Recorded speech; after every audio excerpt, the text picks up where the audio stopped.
Update. Am I the a-hole for losing it and calling my father a weak, pathetic man in front of his family?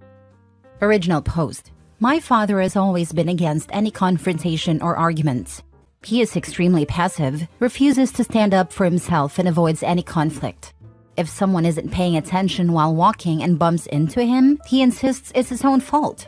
If his employer would mess up his salary, he wouldn't bother fixing it. If a mechanic didn't properly repair his car, he would just accept it as it is. This unfortunately resulted in a tumultuous childhood with my insanely narcissistic mother. She controlled his every move. She got him to quit his job and be a locked-in stay-at-home dad. She had him do every chore. She insulted him at every step. She cheated on him relentlessly and even brought affair partners into our home. She enjoyed making his life miserable every day, and he never questioned it. My extended family, God bless them, were there for me so many times, as much as they could be. They tried for years to make my father leave, but he never budged. When she would direct her anger onto me in the form of screaming, insulting, or general demeaning, my father never once fought the guts to stand up for me or support me. When I was a kid, if I cried to Dad about something Mom did or said to me, he would sweep it under the rug or just insist I forget about it. Heck, he would even try and justify it. As I grew older, it really set in for me how messed up this was. My mother gladly kicked me out of the house when I was 18, and my father just sat there and looked sullen. Didn't say a damn thing. I joined the Air Force almost immediately and got stationed on the other side of the country. The dynamic was awful, and I could have easily gone down the incel route, if not for therapy and the amazing people I met along the way. It took years for me to get in a better mental space. I was filled with hatred. My mother left my father 2 years after I got stationed and utterly destroyed my father in a divorce. She was killed a year later in a DUI with one of her affair partners. I took a lot of joy in hearing that it took her hours to die, and that's when I really knew I needed help to process things. I'm almost 30 now, have a girlfriend who is perhaps the best thing to ever happen in my life, and fully understands the situation with my family. I have learned to not allow myself to be consumed with anger and resentment by my past, or so I thought, you'll see, and instead put that energy to my future. I've been extraordinarily low contact / near no contact with my father since I left. As much as I try, I cannot make that connection with him. I recently went to a family reunion and brought my girlfriend with me. My father was there as it was his side of the family. They have many issues with him, but he is family, so whatever, I guess. I made sure to avoid him. I was chatting with my uncles when I heard my father talk in the background. He was discussing how a coworker of his was going through a divorce as he discovered his wife was having an affair and was positioned to have a very favorable divorce on his side. My father remarked how his coworker should work instead to forgive his wife, and by his own words, set a good example for unity and forgiveness, and how he believed he set a great example for me in that extent. I swear it was like a switch went off in my head, and I was mentally back to being the rage-filled 18-year-old. All these years, and he never learned a damn thing. I turned to him and asked if he was freaking serious. He looked at me and started to stutter. I know the next minute was pure word vomit, and I can't relay it perfectly, but to sum it up, I shouted how he was a pathetic father, a pathetic man. His family all know he's a disgrace of a human being who would rather his son be treated like garbage than defend him because he's a freaking coward. No one would ever see him as an example to live by. His wife would rather sleep with half the neighborhood than even touch him, and he should never, ever believe anyone respects him. I began to derail and ramble between my shouting, and my girlfriend quickly took me out and drove me home. It was insane just how quickly being away from him made me feel better. She just held me when we got back and told me it's okay. Again, best thing to ever happen to me. I was ashamed of how I lost it, and I'm now going to resume my therapy. That's a given. However, I'm glad I finally unloaded what always needed to be said onto him. Extended family's pretty mixed with reactions. His brothers / my uncle said it was time for him to hear it from me. My grandparents are mad I did that in front of the entire extended family, with some saying I should have done that behind closed doors instead of everyone. Now for the top comments before reading the update. All I can say, based on your post and this interaction, is your anger is deeply misguided, and you're failing to recognize the truly horrifying thing. You're behaving like the mother you actually should hate. Oh, trust me, I fully hate her as well. But she's gone, and there is no use in holding a grudge against a dead person. I'd hoped, though, after his son making him an outsider in his life, his family openly joking face-to-face about his failings as a father, and his ex-wife draining him for everything he had and making him start over in a one-bedroom apartment, his friends slowly leaving his life one at a time out of embarrassment, that he would maybe have at least one moment to reflect, and maybe consider he should have done things differently. It sounds like you finally got to express the pent-up feelings you've carried for so long. While the outburst wasn't ideal, it seems like it was a necessary step towards healing. It's good you're resuming therapy to process this further. Yeah, afterwards it hit me that although it was very cathartic, it definitely wasn't the most appropriate way to handle it, lol. Don't let this concern you too much. You were greatly harmed as a child. While you are an adult, the harm people receive as a child becomes a core part of them, in personality, the way the brain is wired, and even in the physical body. Immune response. Your father's neglect to protect you from abuse came from his passivity. Neglect is abuse. Him allowing another to abuse you while present, he was an active participant. Now, him telling others they should be more like himself, modeling his passivity as a virtue, should create a visceral action in you. This is a critical moment in your healing. An adult finally stood up for the abused child. Someone finally stepped in and said this is not okay. You just happen to be both the abused child and the active adult who stepped up to advocate for the child. Any person who was an adult at a time who could have stepped up and stopped the harm that both your parents put you through don't get to say anything about the way you're handling it now. They had an opportunity to step in and step up. They failed. Live a wonderful life. Be good to yourself. Life can be filled with so much joy and wonder. I hope you can feel the fullness of healing. Now for the update days later. Thanks for the advice and recommendations, even amongst some of the YTAs. However, some of them needed to be addressed because they were either hilarious or cringeworthy. 1. Some of them were very angry and they kind of confused me at first, until I saw their comments further down or saw their profile and saw rants about double standards, or complete non-sequitur ramblings about women. So yeah, not helpful advice, and they were great dark reflections about how I could have turned out if not for the support in my life. 2. Some attempted to portray my dad as a humble, kind, caring, sensitive old man who I'm just being a big bully to. This was a very good insight into how enablers of abuse get away with so much in today's world because so many people forget how they are part of the abuse themselves. 3. Some were attempting to mentally dissect me or have a gotcha moment with me to pull apart my story. That was generally asinine, and I had to step away from those before they asked for my cranial measurements or something. So it was pretty much immediately when I was up the next morning that I realized I needed to resolve the events of last night. I first spoke to my girlfriend and gave a sincere apology for having her see me like that. She reassured me that nothing was wrong. She'd known me for years and has always known me to be level-headed and understands why I kinda snapped. She herself has a history of dealing with narcissistic family, so she absolutely understands the dynamic. She only really told me that it would be best to work on spending time around my extended family, since my father will always be there. I told her don't worry, I'm immediately going to talk to them afterwards to figure that out. So that part's fine. Looked like kind of an ass in front of her, but I'm making sure that doesn't happen again. I also informed her my intentions to resume my therapy just to keep myself steady, which she was happy to hear.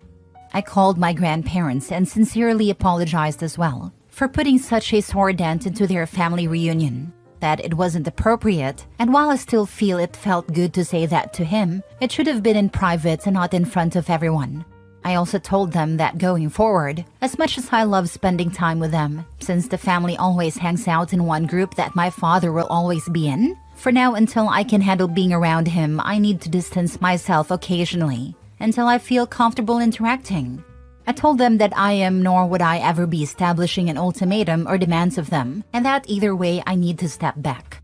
I guess during my apology and explanation, I was kind of just going on a tangent, because my grandfather interrupted me to calm down. He told me that after I left, people kind of separated or slowly started leaving, and they eventually were able to talk to my father one-on-one. I guess seeing me have such a freak out resulted in my grandmother having a mini freak out of her own, when she started talking to my father, resulting in her kicking him out. While I have a great relationship with both, my grandmother has always been extra protective of me, so seeing me that way must have set off a fire on her. My grandfather then said that it has become a bit of an open family secret. My father is failing.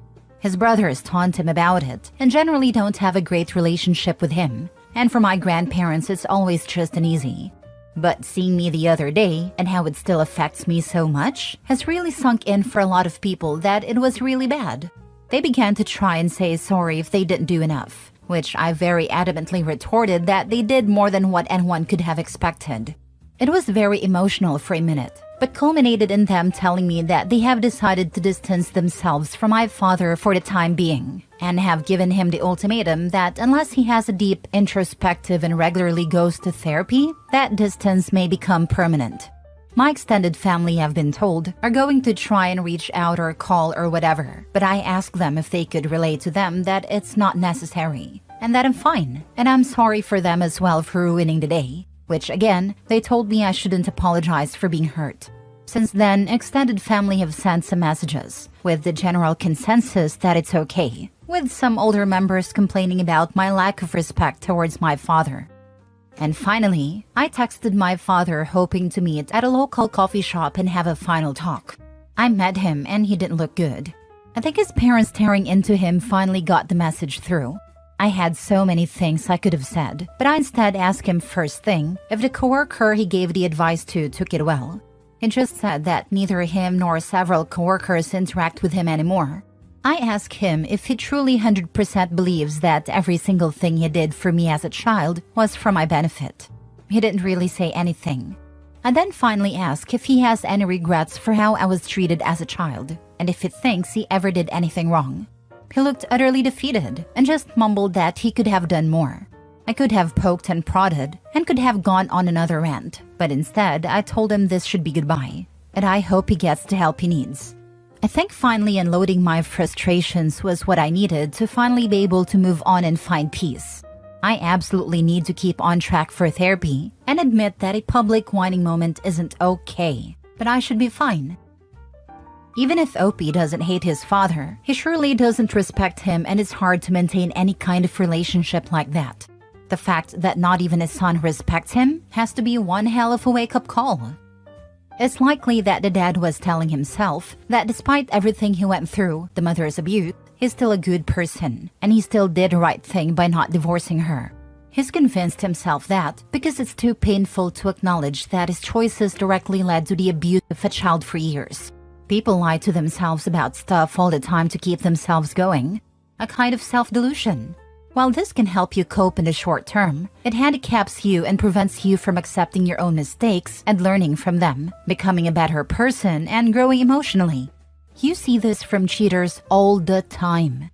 It was a mistake. It's true love. I found a soulmate. We have a special connection. We were drunk and got carried away. My spouse was happier not knowing. I didn't want to hurt them, etc. Rather than admitting their own flaws, figuring out their own shortcomings that led them to do something so callous to someone they claim to care about, and then taking steps to rectify them. When his own son came out and emphatically said otherwise, other family members and his own mother kicked him out, it had to have made it much harder for him to keep up his delusion. Hopefully this means he'll stay away a bit, and Opie can continue to have a relationship with the rest of his relatives. I don't particularly care what becomes of the father, as with all people who abuse or enable the abuse of children. I just hope he stays away and doesn't do further harm. Opie's well-being is far more important. The father did abuse Opie. Neglect counts. And watching your kid be abused and doing nothing about it counts as neglect. This father sounds emotionally dead. This goes beyond cowardice or passivity. There is something deeply wrong with his emotional stability to be this empty. His white-knuckling through life, just allowing things to happen to him. I was thinking the same. What happened? Honestly, I hate conflicts and confrontations too, and I'm working on my wimpiness. But at least I get angry if only on the inside. I'm so curious about his thought process. Last story. Am I the a-hole for bringing up mother-in-law's finances at a family gathering after she constantly brings up mine? My mother-in-law is constantly making derogatory comments about our finances. We aren't rich, but we aren't broke either, and we have never asked her for money. She has chosen to give us some generous gifts, so really it is none of her business. Every time we are excited about something, new car, a trip, some home renovations, she has to chime in and ask if we can afford it, or if we are sure it is a good use of money. I've also heard through the grapevine that she thinks I'm spoiled. Not sure where she is getting that from. If she was just frugal herself, that might not bother me so much. But mother-in-law lives a very lavish life and doesn't say this nonsense to anyone.